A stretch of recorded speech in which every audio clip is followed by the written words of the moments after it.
تار ٹوٹ جاتی ہے نا کلام کی، پھر واپس جانا بڑا مشکل ہوتا ہے مجھے.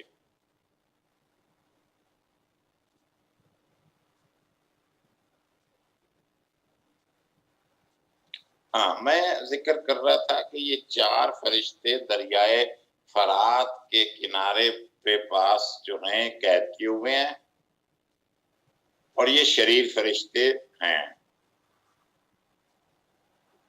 اب ابلیس خود بھی بہت جلد 1000 سال کے لیے بن جائے گا. تو ان سب باتوں سے ہم اس نتیجہ پر پہنچتے ہیں کہ یہ 4 فرشتے ان فرشتوں کی مانند بہت شریر ہیں جن کو 5واں نرسنگا پھونکنے کے بعد اتھاہ گڑھے میں سے آزاد کیا گیا تھا. اور ممکن ہے کہ ان فرشتوں کو بھی باندھے جانے کی وہی وجہ ہو.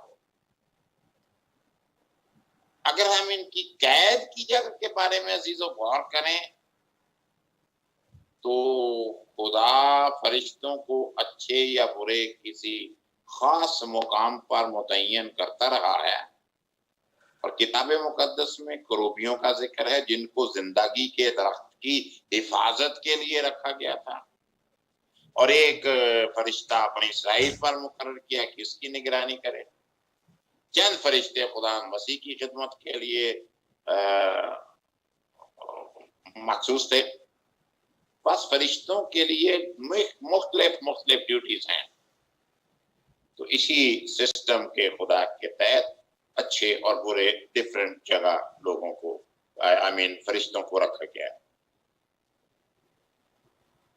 ان جگہوں میں قید رکھنے میں بھی خدا ہی کا راز ہے، اور وہ خدا کے پروگرام کو پورا کرنے کے لیے رکھے گئے ہیں.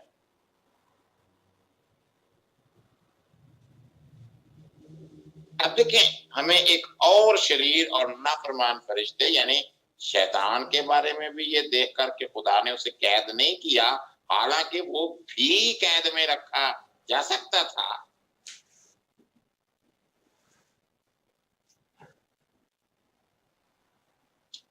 تو یہ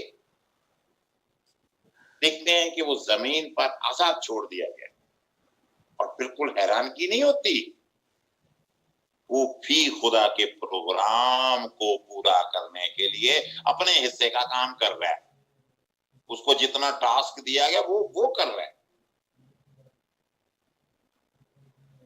بڑے دریا فرات کا نام مکاشفہ میں 2 دفعہ آیا ہے.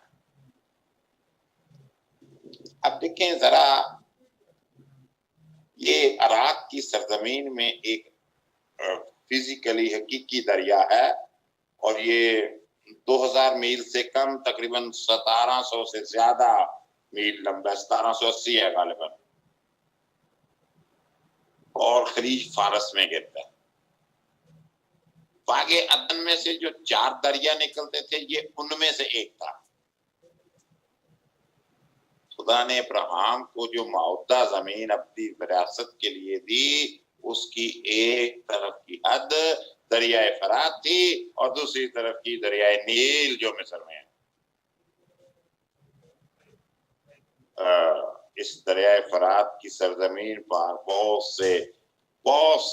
سے اہم ایونٹس یعنی واقعات ہوئے تھے. اب غور فرمائیں، پہلا جوڑا اسی زمین سے تخلیق کر گیا. خدا یہیں آدم سے رفاقت رکھتا تھا، یہیں پہلا گناہ ہوا، یہیں سے شیطان کا اختیار دنیا پر شروع ہوا، اور یہیں پہلا قتل ہوا، یہیں پہلا بادشاہ نمرود پیدا ہوا، اور یہیں پہلی بت پرستی کا آغاز ہوا.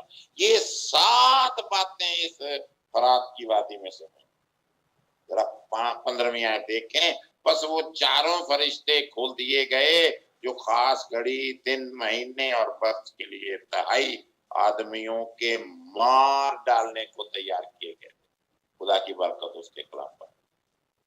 اب ان 4 قیدی فرشتوں کو چھوڑنے کا ایک جو مخصوص خاص وقت تھا وہ پہنچتا ہے، اور جو گریٹر پلان تھا نا خدا کا عظیم، وہ اپنے ٹائم ٹیبل کے مطابق پورے وقت کی پابندی کے ساتھ پورا ہوتا رہے. وہ ہماری طرح نہیں ہے خدا کا سسٹم، کبھی کتنے بجے، کبھی کتنے بجے، کبھی کتنے بجے، کبھی چھٹی، کبھی کام. نہیں، اس کا ایک شیڈول خدا کا ٹائمنگ کے حساب سے بڑا اچھا ہے.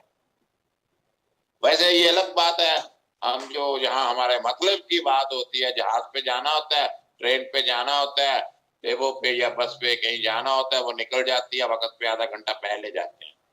جہاز میں 4 گھنٹے پہلے جاتے ہیں، ٹرین میں بھی آدھا گھنٹہ پونا گھنٹہ پہلے جاتے ہیں. کیوں؟ نقصان ہوتا ہے. مگر عبادت میں کوئی نقصان نہیں ہوتا. آخر میں تو مہربانی کے وقت بے شک آ جائیں، اپنی مرضی ہے، غور کرنے کی بات. اب جن انسانوں پر ان فرشتوں نے کام شروع کرنا ہے، وہ وہی لوگ ہیں جنہوں نے خداوند مسیح کو ریجیکٹ کیا، رد کیا، قبول نہ کیا. اور اصل میں تہائی آدمی، 1/3 آدمی مارنے کا کام بالکل حقیقی اور اصلی ہے. یہ بالکل علامتی یا مثالی یا مجازی نہیں. اور یقیناً اس زمین کے 1/3 آدمی مارے جائیں. 1/3 آدمی انسانوں کو مارنے کی آفت مکاشفہ کی نہایت تباہ کن آفتوں میں سے ایک ہے. مکاشفہ 6 باب اور 8ویں آیت میں ہم نے دیکھا تھا کہ ایک زمین کی 1/4 آبادی ماری گئی. اب اس کے بعد 1/3 اور ماری جائے گی. تو یہ 2 آفتیں مل کر دنیا کی تقریباً آدھی آبادی فنش کر دیں گی، ختم کر دیں گی. اور اس کے علاوہ point to be noted, note فرمائیے، اس کے علاوہ بہت سے آدمی مہروں، نرسنگوں اور پیالوں کی جو دیگر آفتیں کی گئی ہیں ان میں بھی مارے جائیں گے.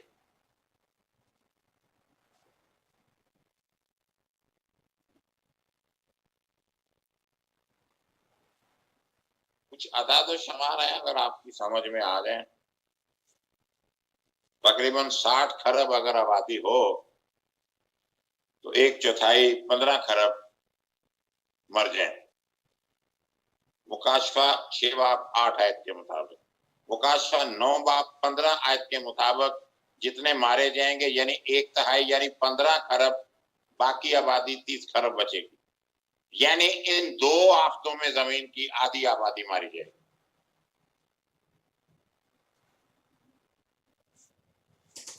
سولہ آیت اور فوجوں کے سوا شمار میں 20 کروڑ تھے، میں نے ان کا شمار سنا. اب پچھلی آیت میں 15 کھرب آدمی مارے جانے کی اطلاع دی گئی جو فرشتوں نے مارنے ہیں. اب یہ خوفناک اور تباہ کن آفت لانے کے لیے 20 کروڑ آدمیوں کی فوج کو استعمال کیا جائے گا. یہ ملٹری کے آدمیوں کی ایک ایسی بڑی فوج ہوگی جو دنیا نے پہلے کبھی نہیں دیکھی. باتیں بڑی اچھی ہو رہی ہیں اگر آپ تھوڑا سا ٹائم اور دے دیں تو. 20 کروڑ اتنی بڑی تعداد ہے، لوگ حقیقی نہیں سمجھتے، کہتے ہیں اتنی بڑی فوج تیار نہیں ہو سکتی، اس لیے یہ حقیقی نہیں ہے. اب ذرا غور فرمائیے، شاہ فارس ارتاششتا ہسٹری میں 500 سال پہلے یونان کے خلاف 15 لاکھ کی فوج سے حملہ کر سکتا ہے جب دنیا کی آبادی بہت کم تھی. تو اب جب 60 کھرب کی آبادی 6 بلین ہے تو 20 کروڑ کی فوج تیار کرنا کوئی بڑی مشکل بات نہیں ہے. اب خاص جو وہ بات ہے نا، یہ بالکل نہیں بتایا گیا کہ کس ملک اور قوم سے ہوگی، لیکن میرا اپنا جو ذاتی اندازہ یہ بہت سے ملکوں کی گروپ بن کے آ جائیں گے، تعداد پوری ہو جائے گی. ممکن ہے ایسا ہی ہو.